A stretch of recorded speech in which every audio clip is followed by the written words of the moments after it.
It's Thrifty Thursday again, and I have some really fun things to share with y'all. I hope all of you are doing well today. As you can see, first off, there is this beautiful sewing basket here. It needs a little bit of work. Like right here, we have a nail coming out that we can easily put back. But it is, other than that, it is in excellent shape. I don't know how old it is, but it says right here, made exclusively for Singer. But I fell in love with it because of the cover, the needlework on the cover. I love anything that's blue and white and navy blue. So, and then there's navy blue woven throughout as well. And underneath it is, I think this is just a pasteboard, but it says made in Japan. So inside was a lot of thread, and anyone that sews knows that thread is expensive. Especially if you are like me and you prefer 100% cotton. So you're talking $2.99 and up. So to me, the price of this, I found this in an antique store, not a thrift shop. It was $14.99, and the price of this was worth that just for the thread alone. Now, I know you're supposed to be careful about using vintage threads in your sewing machine because they can produce more lint, but I just try to keep, clean it more if I use vintage threads. But there are a lot of different brands in here, a lot of fun labels. Some of these are not opened. And colors, honestly, that I wouldn't have picked on my own if I were just buying single spools of thread. So I knew that this had my name on it. I needed to snatch it up. It was one of those things that you just, I find that when I go antique shopping, I tend to look at what's in front of me, eye level, and a little bit above and below that, but I hardly ever, well, I used to, I make an intention of it now, I hardly ever look way above my head, like what's sitting on top of the shelving or what's sitting on the floor.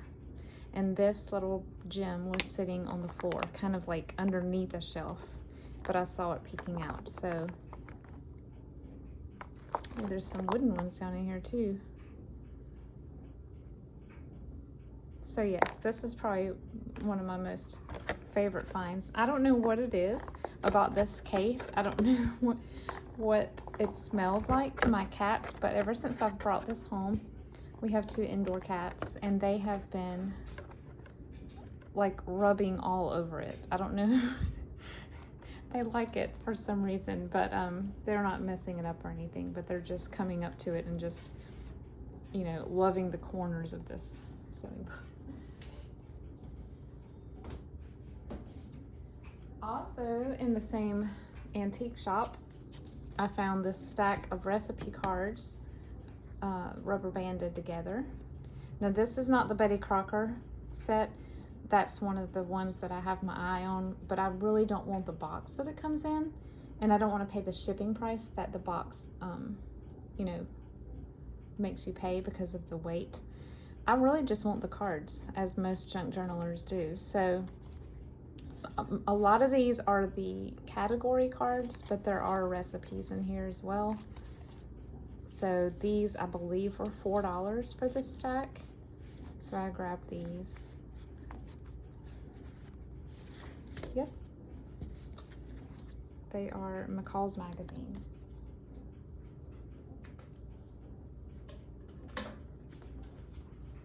And then the reason why I went into this store was to see if this item was still there, and it was.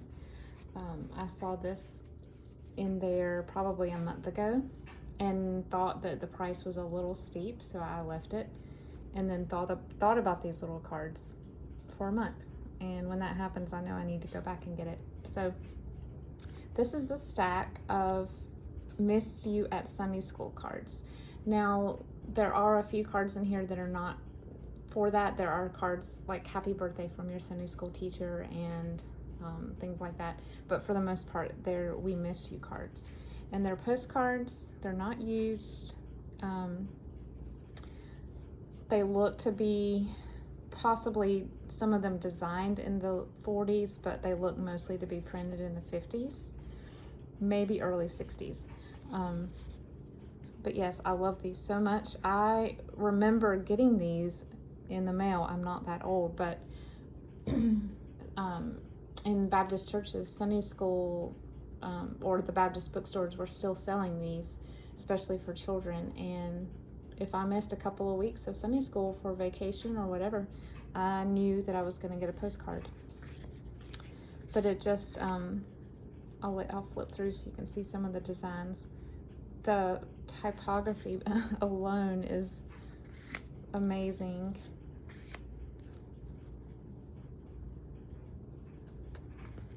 This one, he looks to me like Spanky from the Little Rascals. I don't know if you know who that is, but he's wearing a policeman's uniform that's way too big. If this doesn't say 1950s, I don't know what does. When America was space obsessed. We've got these old paintings of Bible stories, Jesus in the temple.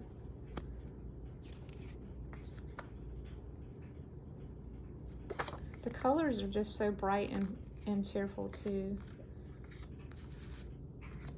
This one is interactive. You can do the dot to dot to find out that they missed you last Sunday.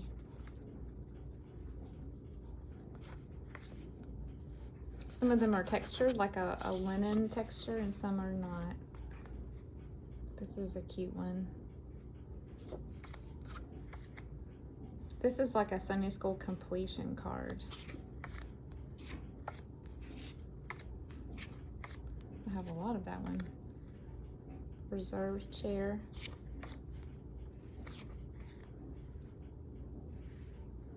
That was like a colorized. Look at the haircut, the bangs. Starting to get some repeats in here. I thought this puppy was sweet. She just looks all kinds of elegant.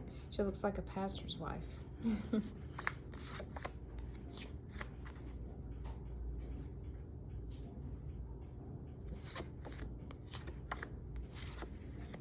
Here's a little birthday card.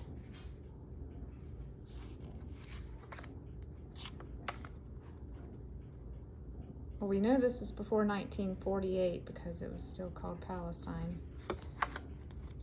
But again, they may have been printed after that. They might have just been designed. Okay, here's one. So no, yeah, it is not before 1948. 1961, renewed 1963 by the Abington Press.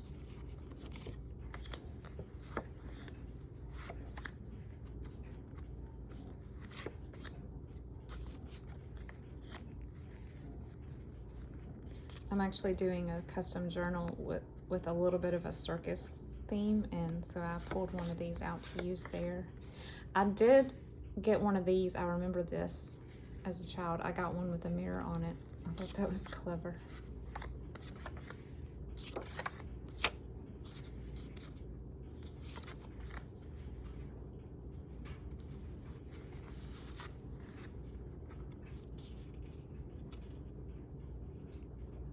The Graded Press. Never heard of that. I think this is the last two. Yep. So they were still there. I paid $10 for these, but if you think about how many there are, I think it was well worth it. And then tucked inside of this stack was this photograph, and my husband and I have stared at it and stared at it. And at first I had it this way, and I'm like, what is this? And then he was like, oh, I think it's this way. It looks like some rocks going into the water, but we can't figure out what this line is, or trees. But it looks like it's taken, like it's not a professional photograph. It looks just like an amateur photograph. So if you have any ideas of what this might be or where it could be, let me know. It looks like a river going through or you know, the river that cuts into the rock, but I could be wrong. I just thought that was cool. It's fun to find surprises inside of things. And then the same day I was there, I saw something else that I wanted, and I have this uncanny ability to find the one item in a whole store that's not priced.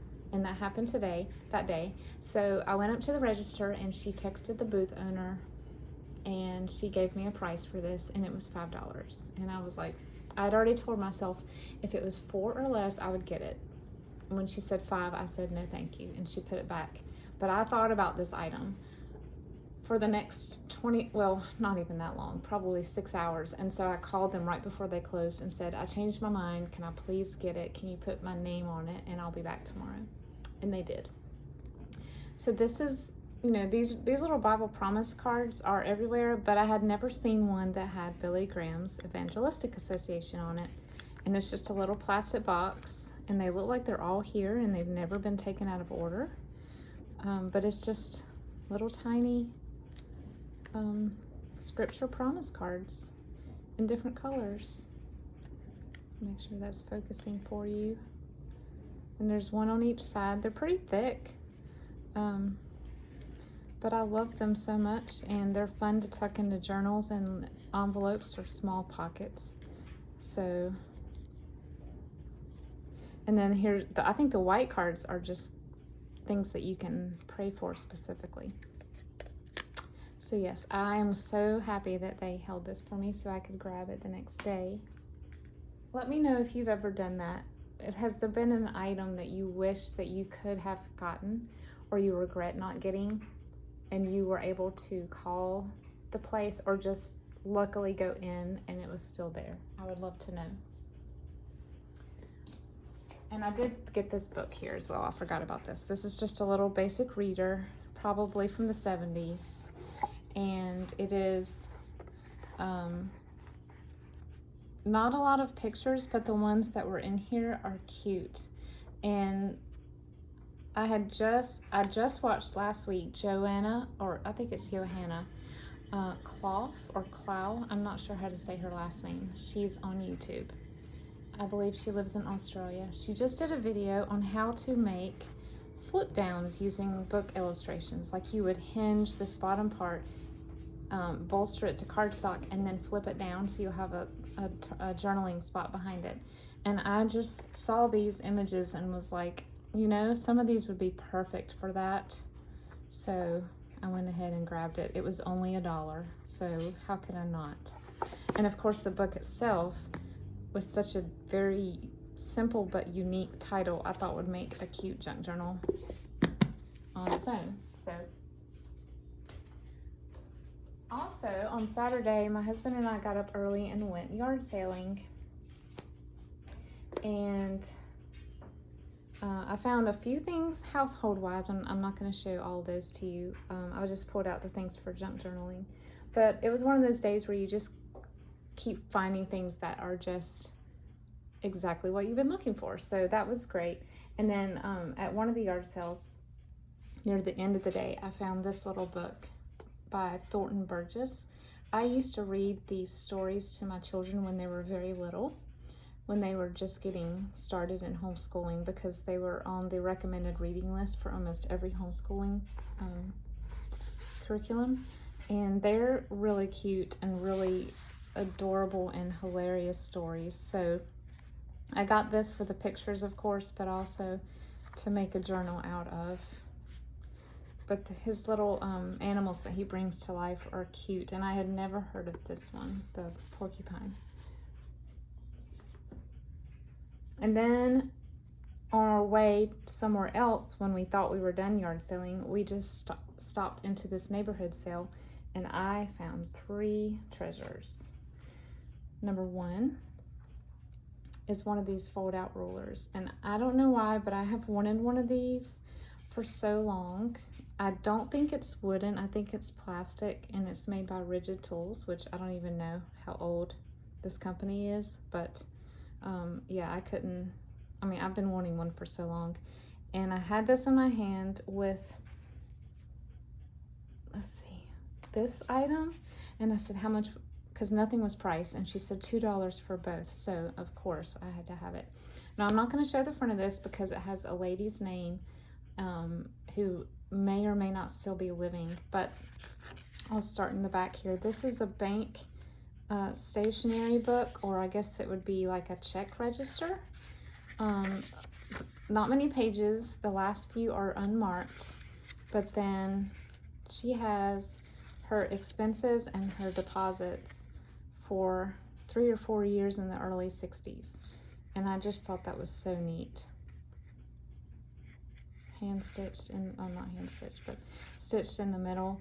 So I had never seen one of these at a yard sale. And again, like I said, it ended up being $1. So I couldn't pass that up.